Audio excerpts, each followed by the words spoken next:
Rodrigues Alves nasce em 1848, que é um ano assim muito simbólico internacionalmente e nacionalmente também. No Colégio Pedro II já era um aluno brilhante. Rodrigues Alves se propôs a modernizar o Rio de Janeiro, que ele servisse de modelo para o resto do país. Ele sempre foi alguém predestinado.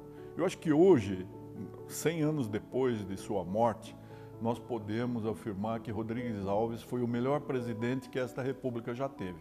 2019 se completam 100 anos do falecimento de Rodrigues Alves, que foi um dos grandes presidentes do Brasil. E para a honra de todos nós, paulista de Guaratinguetá.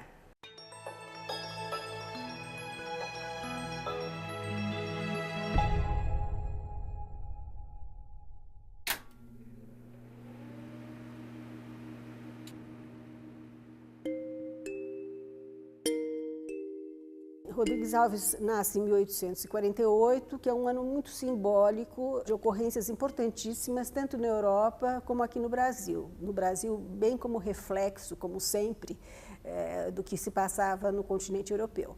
Em 48, a Europa está convulsionada por conta de movimentos liberais, surgem as ideias marxistas, a França acaba de sair vitoriosa da sua revolução, não a primeira francesa, mas o movimento em favor das liberdades humanas.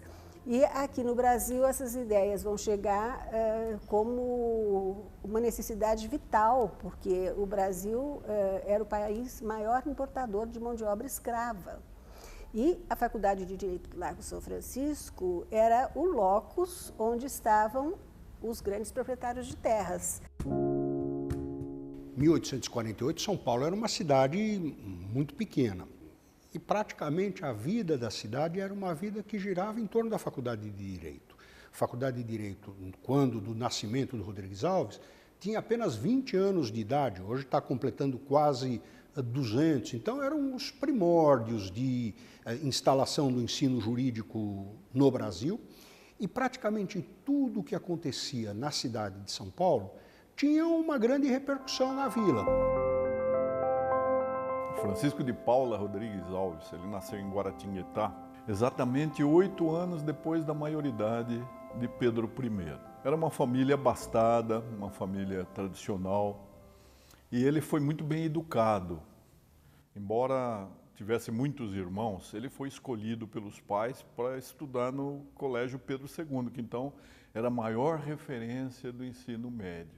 Lá ele foi sempre o primeiro aluno, muito melhor do que Joaquim Nabuco, muito melhor do que Rio Branco.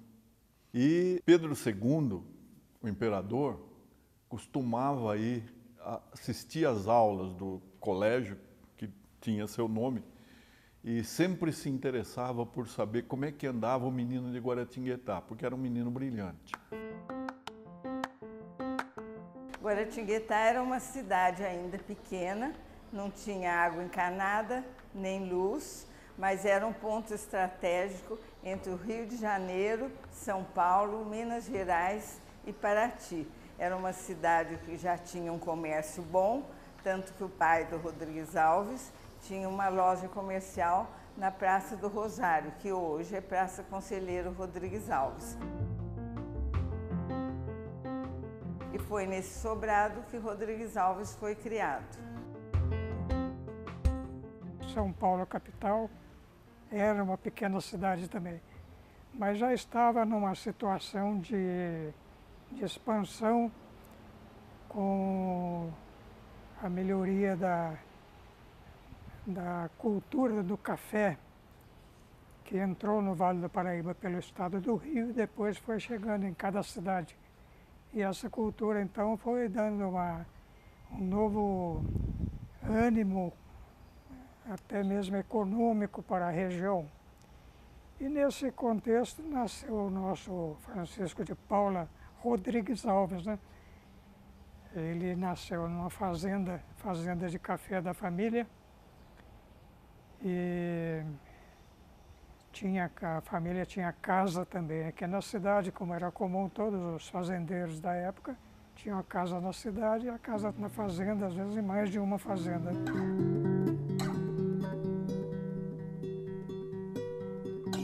A família do Rodrigues Alves era uma família remediada.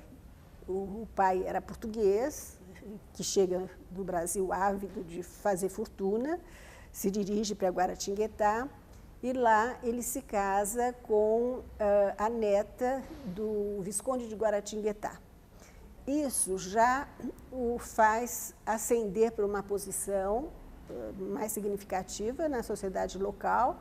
E, por outro lado, as rendas também passam a ser mais substanciosas e ele tem uma infância, vamos dizer, bastante confortável e pode ser considerada da elite branca da época. Ele se casou com Ana Guilhermina, que era neta do Visconde de Guaratinguetá, que era chefe do Partido Conservador na região. Ele se casou e veio morar nesta casa, que hoje é um museu. O Visconde era chefe conservador e o Rodrigues Alves, casando-se com a neta do Visconde de Guaratinguetá, ele pegou o prestígio do Visconde e ficou também como um dos chefes do Partido Conservador aqui em Guaratinguetá. Ele se casou com uma prima irmã, filha de um tio. Houve necessidade de obter autorização da igreja, né? Naquela altura a igreja fazia parte do Estado. O Estado era confessional, era católico.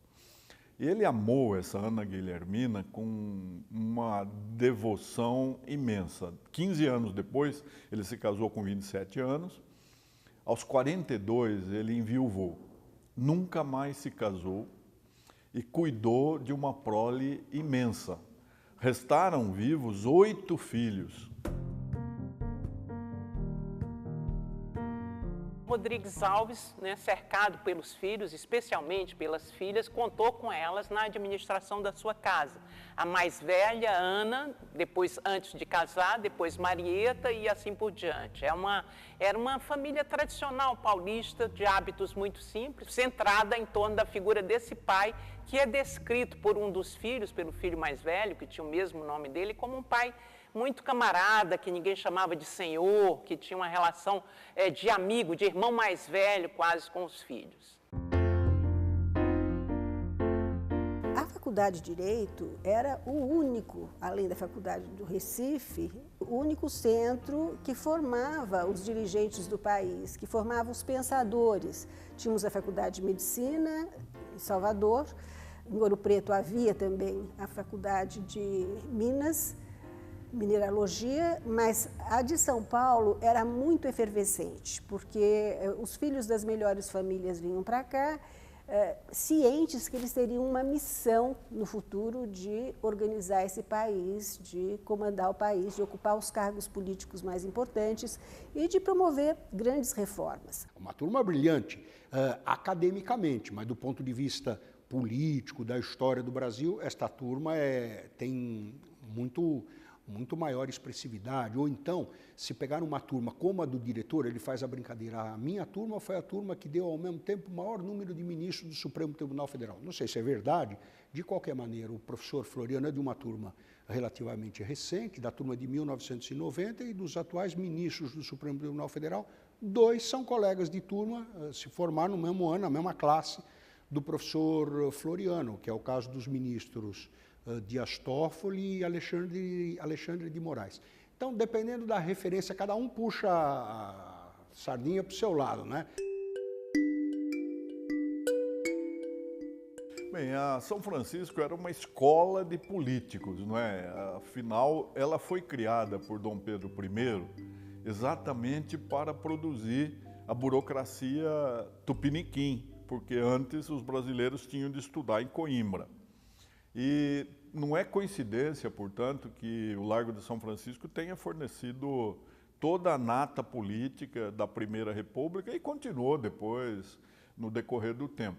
Cada um tem a sua preferência, mas sem dúvida alguma, essa é uma das turmas mais exuberantes da faculdade, porque eu tenho uma concentração de figuras notáveis da vida jurídica e da vida política brasileira. Alguns dos vultos mais expressivos da história do Brasil e, obviamente, também da história da faculdade, integram justamente essa lista que você apresentou. Você imagine só, Campos Salles, Prudente de Moraes, Rodrigues Alves, Rui Barbosa, Barão do Rio Branco, Joaquim Nabuco, todos esses estudaram mais ou menos na mesma época. Vários deles foram colegas de turma, se formaram juntamente com o Rodrigues Alves em 1870. Ele assume, e até uma certa coragem, que a maioria aqui era do Partido Republicano, a Folha Imprensa Acadêmica, que era o principal jornal conservador aqui da faculdade, e ele é o redator-chefe. Então, evidentemente, há muitas discórdias, os seus opositores, inclusive o próprio Rui Barbosa vai ser seu opositor, mas as coisas naquele tempo eram menos agressivas. Eles conviviam pacificamente, mas marcando bem suas posições diferenciadas. Essa trajetória dele de promotor, juiz de paz, era tradicional para todos os alunos egressos da São Francisco. Praticamente todos, muitos deles vinham de cidades expressivas do Brasil, expressivas em termos, porque o Brasil era muito acanhado naquele momento, mesmo os seus centros urbanos eram modestíssimos. São Paulo, então, mesmo em 1870, era uma cidade praticamente colonial ainda, né? Então, nós temos todos eles, assim que se formam, partindo para esta carreira que os colocava, em geral, na sua cidade de origem. Então, Rodrigues Alves vai para Guaratinguetá, como ele tem esses antecedentes, essas relações, essa rede de relações que o projetam, e pelo fato de vir já com uma referência de excelente aluno, muito aplicado, de uma família expressiva local, ele já se transforma, é nomeado promotor. Quando ele assumiu essa função de promotor público, ele logo, uma semana depois, ele teve de fazer júri. Então vejam que o júri ainda hoje é considerado um espetáculo, não é? Aquela cerimônia da cidadania em que os pares vão julgar o seu semelhante. Rodrigues Alves fez um júri brilhante em Guaratinguetá e fez depois uma sequência de júris. O juiz de paz também era nomeado, mas ele logo se enveredou para a política em sentido estrito. Rodrigues Alves, de 1902 a 1906, assume a presidência da República e nós podemos dizer que ele é uma síntese desse Brasil republicano recém-implantado. E, curiosamente, apesar de ele continuar sendo uma pessoa que entra para o Partido Republicano, porque a República aconteceu, e então ele vai fazer parte do Partido Republicano, vai fazer parte da Constituinte de 1891, que é a Constituinte Republicana, mas ele continua uma pessoa conservadora na visão política. Entretanto, como ele é fruto aqui da Faculdade de Direito e fruto do seu tempo, ele tem uma visão de progresso, assim, absurda, que é uma coisa típica da geração. Eles não se conformam com um país que é o primeiro produtor de café, que é o grande exportador, que tem suas divisas, ser esse país atrasado. O Congresso discutia se o governo deveria ou não construir hospitais públicos. O Congresso discutia se deveria ou não ter escolas públicas para a população. E, politicamente, o Brasil, apesar de ser uma república, estava longe de sê-lo. Só 2,1% da população votava, que era uma elite muito pequena e que, na verdade, a votação presidencial era uma anedota, já que era um acordo tácito entre governadores de quem seria o presidente do Brasil.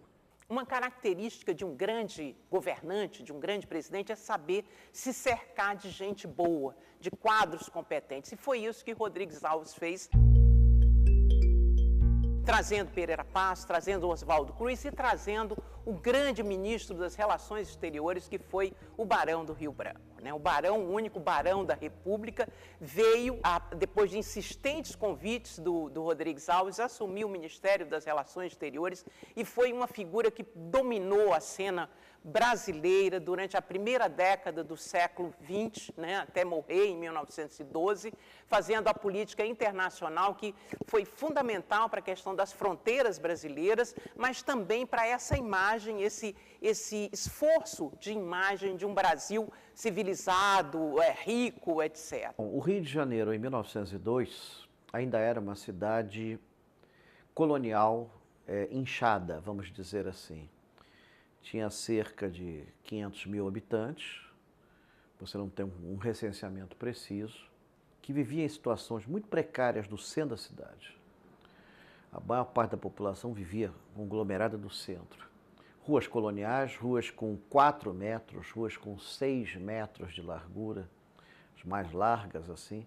Casario colonial, ainda casas térreas no centro da cidade. A cidade sofria muito com falta de saneamento, com as doenças infecto-contagiosas, principalmente no verão, a peste bubônica, a febre amarela. Na Europa se dizia, você quer praticar suicídio? Então vá ao Rio de Janeiro. O Rio de Janeiro era um amontoado de pardieiros, de cortiços, de ruas enlameadas, sem saneamento básico, sem esgotamento doméstico. Então era um lugar onde se vivia muito mal. Ele percebeu isso quando tentou aqui em São Paulo com Emílio Ribas debelar a febre amarela e conseguiu reduzir drasticamente o número de óbitos. Ele já foi com essa intenção. Ele vai, então, imprimir ao seu governo, à sua presidência, essa nota de modernidade. Fala-se muito que ele foi o presidente com 2 ditadores. O presidente, ele, uma pessoa relativamente pacífica, conciliadora, e os 2 ditadores eram Pereira Passos, o engenheiro que vai comandar a grande reforma do Rio de Janeiro, transformando-a nessa cidade maravilhosa, nas bases do que viam na Paris, remodelada por Haussmann, e, por outro lado, o Oswaldo Cruz, que vai combater todas as epidemias que, então, continuavam graçando. Ele derrubou o Hospital da Ordem Terceira do Carmo, que era considerado o edifício mais belo que a capital federal possuía. E conseguiu a aprovação de uma lei que dizia é obrigatória a vacinação contra a febre amarela. Ninguém acreditava que era o Aedes aegypti que causava a febre amarela e hoje nós sabemos outras enfermidades. O próprio Rui Barbosa, num discurso contundente, ele dizia na Câmara Federal que se o Estado não pode invadir o sacrário do lar, também não pode invadir a epiderme das pessoas para inocular um micróbio, um vírus que talvez venha a causar sua morte. Então havia ignorância por parte de pessoas lúcidas, pessoas escolarizadas.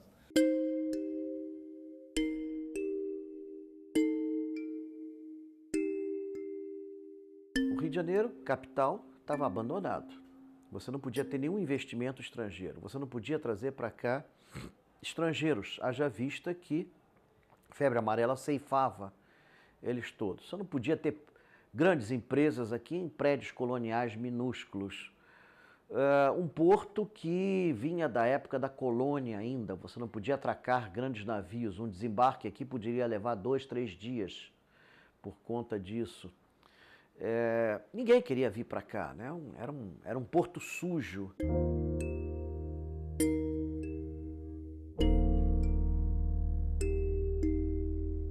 De fato, ele talvez tenha sido, antes do Juscelino, o presidente da República que mais implementou políticas modernizadoras em termos de construir uma nova imagem para o país.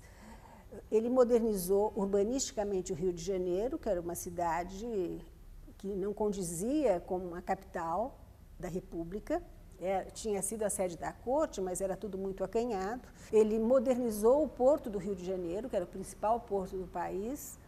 E, por outro lado, ele cuidou do saneamento básico e também voltou-se para a política de combate às epidemias, inclusive instituindo a vacina obrigatória, através do Oswaldo Cruz, que vai gerar até uma revolução, a revolta da vacina, não é?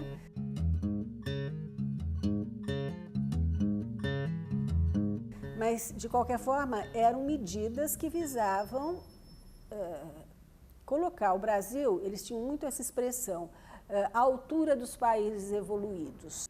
Isso foi considerado pelos seus contemporâneos como algo menor. Rodrigues Alves é um prefeito do Rio de Janeiro em vez de ser presidente da República. Mas ele tinha bem presente, depois de ter passado pela presidência provincial aqui em São Paulo, de que o Brasil era visto no restante do mundo como um lugar insalubre, como um lugar onde as pessoas corriam risco. Os navios chegavam no Rio de Janeiro e a tripulação quase toda perecia, porque descia para a praia. Marinheiro normalmente gosta de encontros fortuitos, não é, com a aventura, e eles morriam por causa da peste bubônica, da febre amarela e da varíola. Eram milhares de óbitos anuais. A presidência do Rodrigues Alves foi marcada pelas grandes obras, né? Era o Rio Civiliza-se, era o slogan, a marca desse período em que a cidade se transformou completamente. Foi o chamado Bota Abaixo, promovido pelo prefeito Pereira Passos, né? Que mudou toda a cara do centro do Rio. Para você ter uma ideia, a Avenida Central, a Avenida Rio Branco, surge naquele contexto pela derrubada de inúmeros casarões que vinham desde o Brasil colonial. Também a Avenida Mauá, que vai dar no porto, né, a construção do porto. Todas essas obras são feitas no âmbito de fazer do Rio de Janeiro o cartão postal do país, um porto atrativo para os grandes negócios, que era o objetivo final.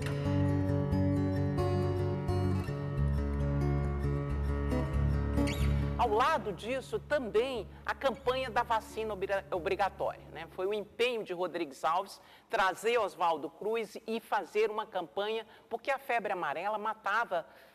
Chegavam navios aqui, quase os passageiros morriam de febre amarela quando chegavam no Porto do Rio. Isso era um péssimo cartão de visitas, digamos, para a cidade.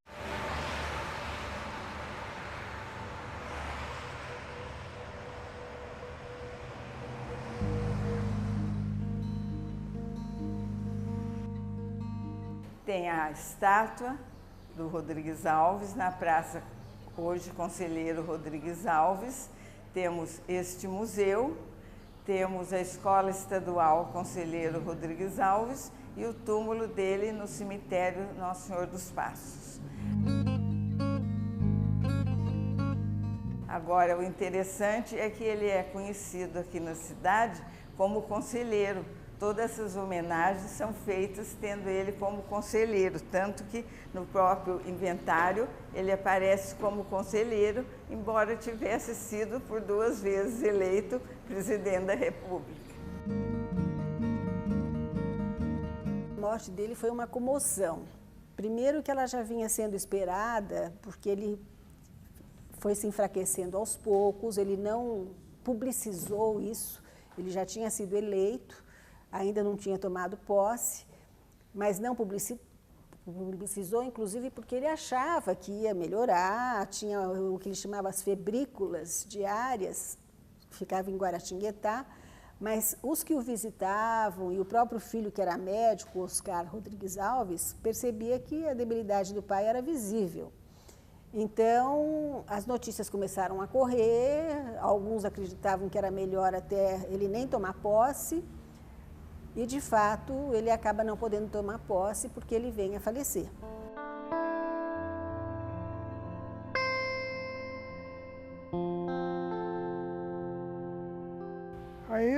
Seu corpo foi trazido aqui para Guaratinguetá e aqui entrou por essa estação e a cidade foi toda enfeitada com panos pretos, com a cor do luto, né? Mas com muitas flores, e o povo dizia que foi a festa do enterro. E foi assim, todas as autoridades do governo vieram também. Quando nós vamos celebrar esse centenário de morte, é muito importante a gente mostrar o seu exemplo para os jovens que estão pretendendo ingressar na vida pública. Você precisa ter coerência, você precisa ter determinação, você precisa ter desapego. Um outro legado importante do Rodrigues Alves, particularmente para o Estado de São Paulo, foi ter criado as condições para que o Estado de São Paulo trouxesse tantos imigrantes. Reformulou estradas no Estado de São Paulo, que era muito importante para escoar a produção de café. Reformulou o Porto de Santos e o Porto do Rio de Janeiro, quer dizer, fez uma obra com uma importância econômica, tem um legado econômico pela imigração e pela infraestrutura para a exportação de café, fundamental para a vida política brasileira desse período. É curioso que quando o Rodrigues Alves falece era exatamente quando o Brasil estava mudando. No Brasil, 1919. Exatamente. Nós já tínhamos uma elite industrial muito rica, sob certos aspectos mais rica que a elite agrícola, mas que não detinha o poder e que estava desejosa de tomar o poder. E eles vão conseguir isso em 30.